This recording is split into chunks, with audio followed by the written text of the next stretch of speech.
Hi, and welcome to our session on building your own personal brand and really focusing on becoming career ready. My name is Heather Ackles. I am the Executive Director with INTERalliance of Greater Cincinnati, and today I'm going to talk to you all about your personal brand. So what is a personal brand? I would like you to take just a few seconds and take a step back and say, what does that mean? What does that actual term, personal branding, mean?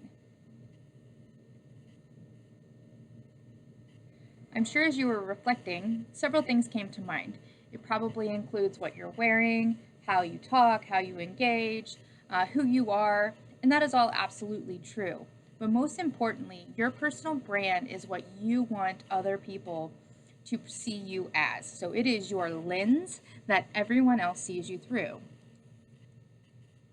So as you can see, there's a lot of different things that go into a personal brand. As I mentioned, I'm the Executive Director of INTERalliance of Greater Cincinnati, and part of our brand is having a strong online presence and showing what we do, who we are online.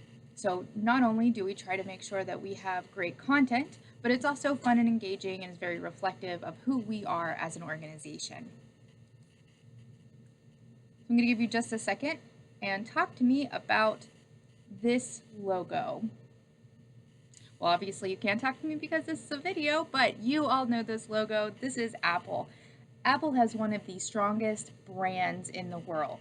Just a white phone, the usage of this Apple case, I mean, there's a lot that goes into it, but people are incredibly loyal to Apple because of everything that they represent. You know that they are easy to use, you know that it's latest and greatest technology, and their fan base is incredibly loyal. So we're going to watch just a quick video here from YouTube, and it'll give you a little bit more details. Personal branding is very important. Companies and businesses spend millions on ensuring that their branding is accurate to how they want to represent themselves. Making sure that the image is right, the message is clear, and it's appealing to the right audience. Now replace this idea, and instead of the business's brand, what about your personal brand? How much time and effort do you spend on your personal branding? Do you even know what your personal branding is? You've got one even though you've never thought about it, and it might be doing you more harm than good. Personal branding allows you to look at yourself from different perspectives. From your perspective, you may think that you have everything you need to get into the job market.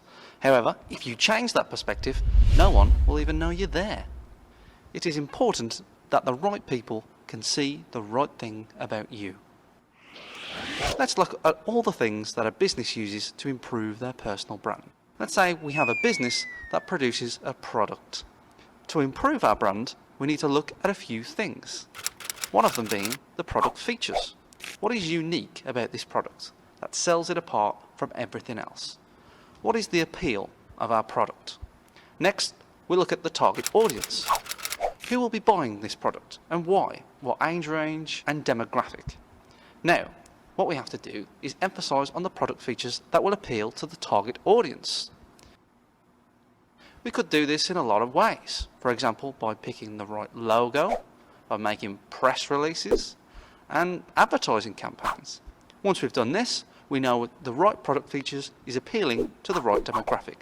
This then draws attraction to our product, we get lots of sales, and we live on a nice beach house somewhere. But let's go back. Let's take all of this and imagine that product is you. Now we have a look at your product features.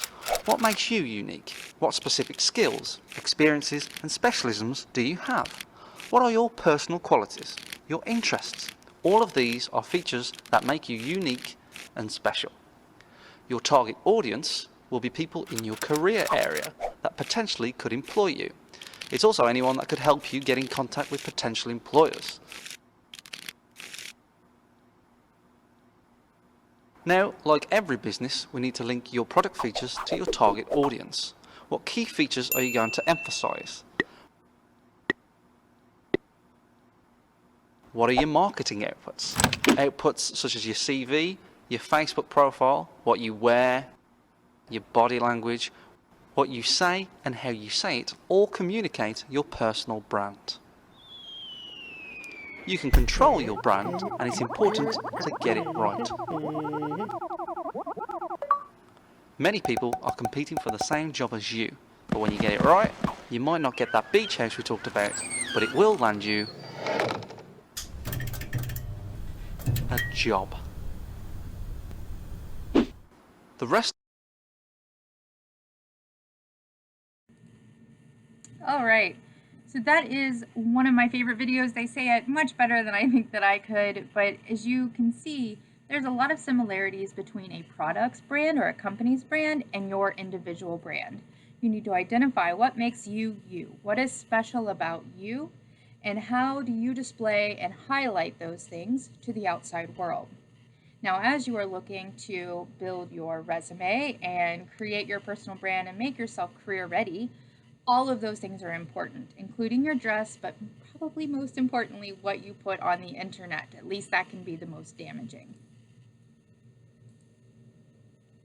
All right, so again, talking about product branding, when you look at these two pictures, right? So what are the differences with what these guys are trying to display? So I'm going to show you both videos.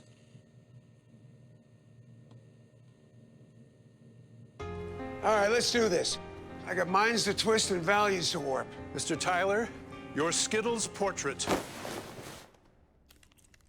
That is E to the Z ooh tweedly disgusting. You haven't heard me sing Diddly Ding yet. Dream on! Higher. Dream on! I think a little higher. Dream on! Dream on! Rock the rainbow, taste the rainbow. All right, so that's one, and I want you to think about that and how it's different, from this one. At Whole Foods Market, we believe in food that's naturally beautiful and fresh, delicious and powerful, and full of nutrients. Food that makes us nourished and mighty, and connects us to the natural world. So there are no artificial colors, no artificial flavors, no artificial preservatives in any of the food we sell. We believe in real food. Whole Foods Market. All right, so a very, very different feel for that video. Both are advertisements, both are trying to sell you something, both are trying to sell you food, but each take an incredibly different approach. Obviously, Skittles, they're known as, well, they're candy, right? So they're known as a fun, colorful, exciting company. They're providing a great product. They try to appeal to younger audiences. So their commercial was a lot of fun, right? It was just silly, crazy nonsense. However, Whole Foods is appealing to those parents and to those individuals in the community who really care about their family. They're really focused on healthy eating, no preservatives, all of that. So their commercial, though I'm sure they're an incredibly fun company, their commercial tried to highlight that the value that they bring to the community, to their consumers, is that they can get real food without the preservatives in an easy way, and ultimately it gives you that happy feeling, that uplift, so to speak. So we've watched a couple of commercials, and that's exactly how I like to think of personal branding. It is a commercial for yourself. It is what you're putting out, a very quick, okay, I know that person's brand, I know what that means, I know things about them. So think about it really as a commercial for yourself, and consider how other people see you, and if that matches what you would like for them to see, right? So are you putting forth, if you want to be this high-paid, high-power executive in suits and ties, and that's what you want to do before you retire, but you're starting as an intern, are you putting out that same drive? Are you energized? Are you ambitious? Are you organized? Are you meeting those expectations? Are you providing that view of who you want to be?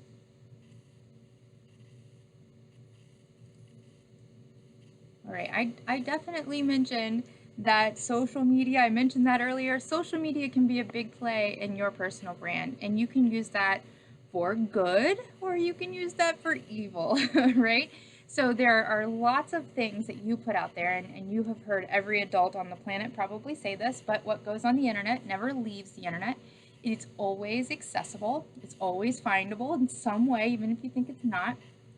So you have to consider that it's not just who you are when you're standing in front of someone, but it's who you are when you're posting to a GitHub repository, what you're posting on Instagram, what you're doing in your Snapchat, watching out for people taking screenshots, how your Facebook looks. My guess is that most of you don't have Facebook, or if you do, it's just to keep up with old people like me.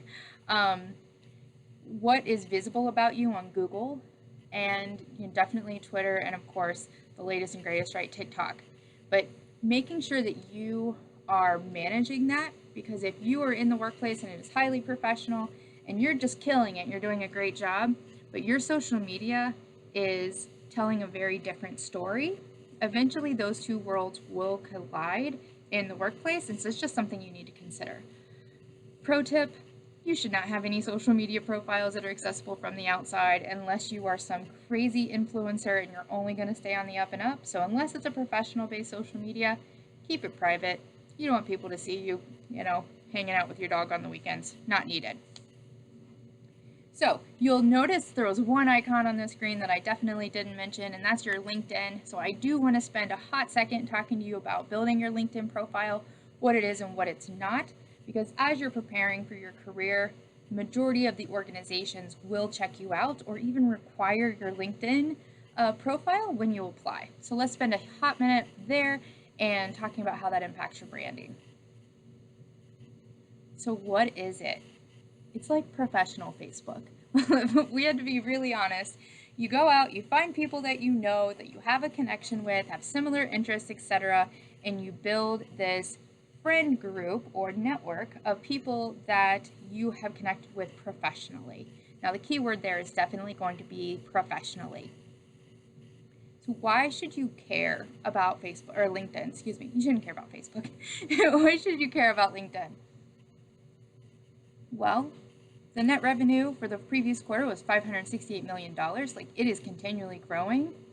It is getting huge. Every second, 2 new users join the network. It is just growing considerably. But my favorite statistic is this: 44% of LinkedIn users take home more than $75,000 a year. Now, what I will say that it's probably not necessarily because they're on LinkedIn, right? However, it is more likely that it is hitting that mark because LinkedIn is used so prevalent by people in a professional type workplace. So more corporate America, higher education, and less, non-knowledge workers or everyday labor.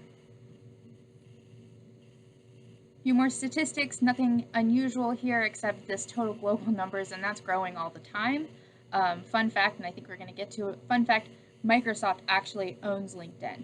So as something that you can think about, Microsoft is embedded in your workplace, and now they're embedded in your professional profiling. It is a huge, huge application, and it's really just growing. So LinkedIn 101, again, I know that you guys probably don't use Facebook, but it looks and feels a ton like Facebook. You've got your profile picture, you've got your basic about you type information here. Other people that you know, information about people who have viewed you will show up over there, and then you have your connection information.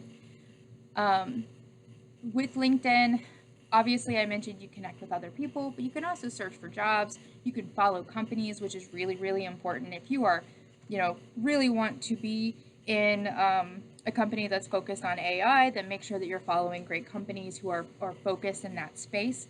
It's important that you're showing your interest to the outside, again, because that's your personal brand. All right, we talked a little bit about this. This is your home. It's where you're going to get the feed, the news feed, what everyone else is posting, anything interesting that's being posted by someone or something that you follow. Your network, those are your people. Jobs, that's where you can look to see what jobs are open. You can direct message people through LinkedIn, and I'll give you a little bit of tips around that. Any notifications, and then updating your own profile. We already talked about that. You can upload your resume or auto-generate your resume from LinkedIn. As an employer, I will tell you that I do not enjoy auto-generated PDFs from LinkedIn because I don't think that they show the depths. It's more of just a list or a bucket dump, and I think that you can do better. However, you can upload your original resume into LinkedIn, and it's perfectly acceptable. Everyone can see it as long as you mark it public. And then just making sure that that is in your About section. It's a really easy process, something easy to do. Important things to do and important things to not do. Let's talk about pictures. Pictures are iffy, and as you can see on this page, there's a ton of different pictures, even on the what to do side. You've got Ellie and Austin. Both of them have very professional pictures. This is exactly what you should have. Ellie's looks like a professional headshot. Austin's looks like a headshot, but maybe a little bit more chill. It looks like he's from New York. He wants to highlight that. Now, Goldie has fluorescent green hair, and I would typically not recommend you to have fluorescent green hair in your profile unless you are making sure that you are interested in joining companies who are absolutely interested and acceptable. It is acceptable for you to have fluorescent green hair. You can see that she is into design and storytelling, so this is acceptable for her career path. If you're going into something like a finance industry, which is typically more professional and conservative, that's not going to fly. So something to keep it top of mind, I guess. Don'ts. Don't do any of these. Your dogs, filters, ridiculous pictures, like none of this belongs. Remember, this is your professional networking site. So if you wouldn't show up to work looking like any of these, then you shouldn't post it on LinkedIn. So two things, extra alerts for you. Couple of things that we definitely think you should do and not to do when it comes to in terms of engagement. Be deliberate. So go through, congratulate people, comment on things, be passionate about what, show your passions, follow specific people, thank people, just making sure that you're engaged, again, in a very professional way. What you should not do, you should not disappear from LinkedIn until you're ready to have a job and then overload everyone's feed with information. It is obvious at that point that you are just there because you are looking for a job and not there because you have genuine interest and you're trying to just continue to grow.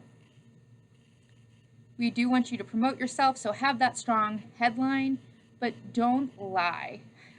So if you have some amazing skills, call those out. That's fantastic. If you do not have amazing skills, don't pretend that you do. Just be really honest. Don't post personal materials. I've talked about this in a couple of other training classes that I do. LinkedIn is not a place for you to talk about your political beliefs, your religious beliefs. It is not a place for you to talk about anything controversial that is not related to the workplace. So just something to consider the why you're on LinkedIn before you post it. So again, LinkedIn is an incredible way to help add to your personal brand. In fact, as many of you are entering somewhat of a corporate setting, or at least a more professional setting, LinkedIn is going to be critical to your personal brand. It's critical for your employers to be able to see you and kind of understand more about you. Believe it or not, they're going to check you out on all social media platforms, so you better make sure LinkedIn is up and up and the others are private. With that, there's another session that I'm leading. It is called Resume Writing, and again, it's another series of Becoming Career Ready. I'm really excited to have spent this time with you today. My company is INTERalliance.org. If you have any questions or want further information, please reach out to us. All of our information is included in this great event. But thank you for your time today, and I hope you continue to improve your personal brand.